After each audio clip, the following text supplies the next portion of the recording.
Introduction. Hey kids, we have learned so many things about plant. Now we are going to learn mineral nutrients for growth and development and perform other essential activities for plant. A plant takes most of the nutrient required for metabolic and other activities from the soil. Soil provides the place for roots to fix and grow. It holds water in which the soil nutrients are changed into ions, which is the form that plant can use. For example, potassium helps in opening and closing of stomata. With the availability of all essential nutrients, a plant can survive very well. So, throughout this module, we will learn essential nutrients for plants. Objectives. At the end of this lesson, you will be able to know mineral requirements of plants, discuss essential mineral elements, describe role of macro and micronutrient, explain deficiency symptoms and essential elements, discuss toxicity of micronutrient, explain mechanism of absorption of elements, give idea of translocation of solutes, explain metabolism of nitrogen. Methods to study the mineral requirements of plants. As the population of the world is growing constantly, so we need more reliable ways to meet the demand of food. One such technique is hydroponics. Hydroponics is a technique of growing plants without soil in water containing dissolved nutrients. Advantages of hydroponics. Plants can be grown anywhere. Controlled plant growth and water and nutrients are conserved. Essential mineral elements. The essential elements are nitrogen, phosphorus, potassium, calcium, magnesium, sulfur, boron, chlorine, iron, manganese, zinc, copper, molybdenum, and nickel. Criteria for essentiality. An element is considered to be essential if the plant is not able to complete its life cycle in the absence of element. The element is not replaceable by any other element. The element is directly involved in metabolism of plant. Criteria for essentiality. The elements can be divided into two broad categories. They are macronutrient, micronutrient. Macronutrient. The nutrient which are present in the tissues of the plant in high amount. Some of the macronutrients are nitrogen, phosphorus, and potassium. Nitrogen is a major component of protein, chlorophyll, and other enzymes that are essential for plant life. Phosphorus is necessary for seed germination, protein formation, and almost all phases of growth and metabolism in plants.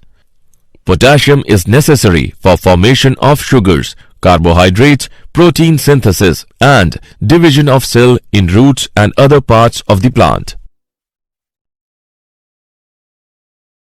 Micronutrient.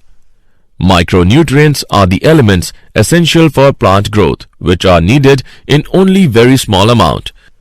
These elements are also called trace elements. The micronutrients are boron, copper, iron, chlorine, manganese, molybdenum, and zinc. Essential elements. Essential elements can be divided into four broad categories. Essential elements can be considered as component of biomolecule such as carbon, oxygen, hydrogen, and nitrogen. Essential elements can be considered as energy-related chemical compounds in plants, for example, magnesium in chlorophyll. Essential elements that act on enzymes, either activate them or inhibit them. For example, Zn2+ is an activator of alcohol dehydrogenase. Some essential elements change the osmotic potential of a cell. For example, Potassium plays a significant role in opening and closing of stomata. Role of macro and micronutrients. Nitrogen. This element is required in the highest amount and it is absorbed as ammonium ion, nitrate ion and nitrite ion. It is required for meristematic tissues and the metabolic active cells. It also helps in formation of protein, hormones and nucleic acids, etc.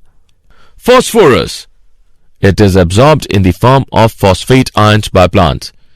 It is part of cell membrane, some proteins, nucleic acids and nucleotides and required for all phosphorylation reactions. Potassium.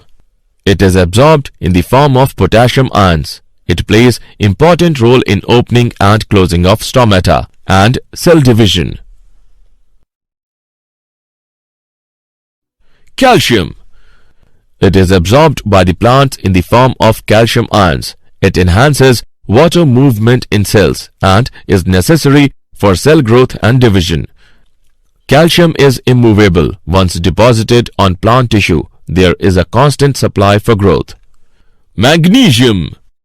It is a structural component of chlorophyll molecule and is required for functioning of enzymes in plant to produce carbohydrates, sugars and fats. It is essential for the germination of seeds and used to formation of fruits and nut. Sulfur. It is a structural component of amino acids, vitamins and enzymes. It gives flavors to many vegetables. Iron. It is absorbed by the plants in the form of ferric ions. It is necessary for many enzymes function and act as catalyst for the synthesis of chlorophyll. Manganese. It plays crucial role in enzyme activity for photosynthesis, respiration and nitrogen metabolism.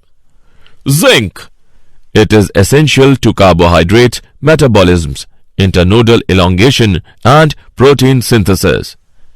Copper. It is present in roots and play role in nitrogen metabolism. It is a component of enzymes that use carbohydrates and proteins. Boron. It is necessary for formation of cell wall, membrane integrity. It plays a role in flowering, fruiting, cell division and the movement of hormones. Molybdenum. It reduces nitrates to ammonia. Without molybdenum, protein synthesis is blocked and plant growth ceases. Chlorine. It involves in osmosis, that is, movement of water or solute in cells.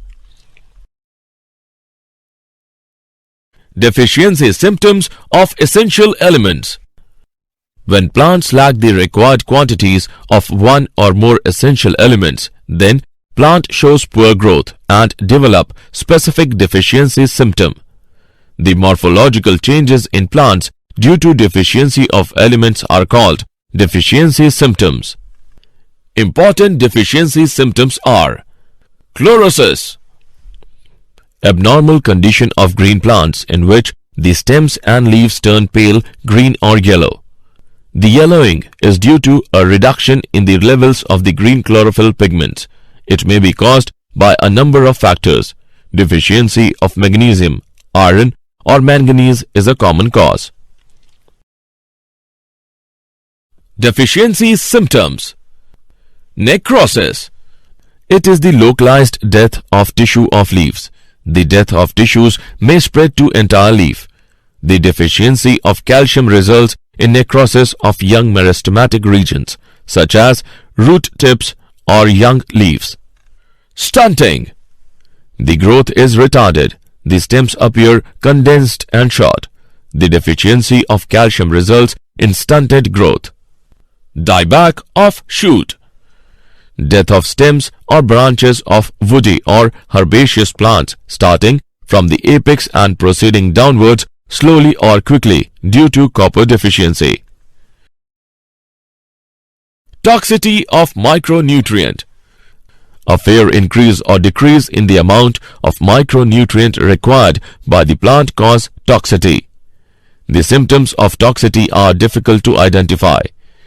The toxicity levels of one element differ with different plant species. If one element is in excess, then it may inhibit the uptake of another element. For example, excess of manganese may cause deficiency of iron, magnesium, and calcium. Mechanism of absorption of elements. The movement of ions is called flux. The inward movement of ions into the cells is called influx, and the outward movement is called efflux. The uptake of mineral ions follow two phases. First phase, plant tissues kept in mineral solution. Mineral ions move into the outer cells rapidly, the apoplast. Second phase, mineral ions move slowly into the inner space, the symplast. It is an active process and metabolic energy is utilized. Translocation of solutes. Translocation is the movement of mineral salts from one region to another. Through xylem, mineral salts are translocated from one part of the plant to another. Soil as reservoir of essential elements. The elements present in soil in several chemical forms. Elements can be dissolved in soil solution as ions. They may be bound in insoluble forms. As elements change their form in soil, so a dynamic equilibrium exists that shifts according to the soil conditions, including concentration of different ions, pH, and aeration of the soil. Soil also contains nitrogen-fixing bacteria, other useful microorganisms. It also holds water. Metabolism of nitrogen. Nitrogen cycle. All life on Earth requires nitrogen compounds, for example, proteins and nucleic acids. Nitrogen cycle involves the following steps: nitrogen fixation, ammonification, nitrification, denitrification. Nitrogen fixation. The process of conversion of nitrogen into ammonia or other nitrogen compounds is known as nitrogen fixation. Lightning and ultraviolet radiation provide energy to convert nitrogen into nitrogen oxides like N2O, NO, and NO2. Nitrogen cycle. Ammonification. The process by which organic nitrogenous compounds are decomposed to produce ammonia is known as ammonification. Nitrification. Nitrification is the process of converting ammonia first into nitrite and then into nitrate. 2NH3 plus 3O2 gives 2NO2 plus 2H plus 2H2O. 2NO2 plus O2 gives 2NO3. This process is carried out by soil bacteria that are chemoautotrophs. Ammonia is oxidized into nitrite by Nitrosomonas and Nitrococcus. Nitrite is oxidized to nitrate by Nitrobacter. The nitrates are absorbed by the plants and reduced to nitrites. Denitrification. It is the process of conversion of reduction of the nitrates into free nitrogen. It is carried out by the bacteria like Pseudomonas and Thiobacillus. Biological nitrogen fixation. Biological nitrogen fixation is the process in which atmospheric nitrogen is reduced to ammonia by living organisms in the presence of nitrogenase. The nitrogen-fixing bacteria may be free-living or symbiont. Free-living nitrogen fixers are Azotobacter, Bergeringia. Both are aerobics, whereas Rhodospirillum is anaerobic. Cyanobacteria such as Anabena and Nostoc are also free-living nitrogen fixers. Symbiotic biological nitrogen fixation. The classical example of symbiotic association is legume-bacteria relationship. Leguminous plants have root nodules in which the symbiotic bacteria Rhizobium fix atmospheric nitrogen into ammonia. The ammonia is subsequently available for many important biological molecules such as amino acids, proteins, vitamins and nucleic acids. Frankia is free-living bacteria in soil which can also fix atmospheric nitrogen. Nodule formation. When the root hair of a leguminous plant comes in contact with rhizobium, it becomes curled or deformed due to the chemicals secreted by the bacterium. The rhizobia enters into deformed root hair and proliferates within the root hair. The plant responds by forming an infection thread that grows inwards to deliver the bacteria to the tissues.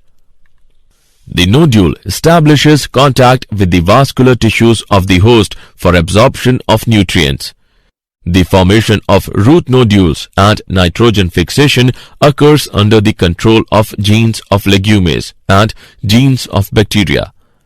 The reaction occurs is nitrogen plus 8 electron 8 hydrogen ions plus 16 ATP gives 2 NH3 plus hydrogen plus 16 ADP plus 16 Pi. Fate of ammonia. The ammonia formed by nitrogen fixation is used for the synthesis of amino acids. There are two processes by which amino acids are synthesized. Reductive amination. Ammonia reacts with alpha-ketoglutarate acid and forms glutamic acid. Transmination. In this process, the amino group is transferred from one amino acid to the keto group of a keto acid. Did you know? Plant roots are surrounded by thousands of bacteria and fungi living in the soil and on the root surface. Plants use their defense system to identify beneficial microorganisms. For example, when the plant detects a chitin molecule that is secreted by rhizobium, soil bacteria formation of root nodule occurs. Rhizobium bacteria are allowed to enter and colonize in the symbiotic organs and they produce nitrogen for the plant. Summary. Let us summarize what we have learned. Hydroponics is a technique of growing plants without soil in water containing dissolved nutrients. The two broad categories of element are macronutrient and micronutrient. The nutrients which are present in the tissues of the plant in high amount are called macronutrient. The elements needed in low amount are called micronutrient. Abnormal condition of green plants in which the stems and leaves turn pale, green or yellow is called chlorosis. The localized death of tissue of leaves is called necrosis. The retarded growth of the plant is termed as stunting. A fair increase or decrease in the amount of micronutrient required by the plant causes toxicity. Translocation is the movement of mineral salts from one region to another. Nitrogen cycle involves nitrogen fixation, ammonification, nitrification and denitrification. Biological nitrogen fixation is the process in which atmospheric nitrogen is reduced to ammonia by living organisms in the presence of nitrogenase.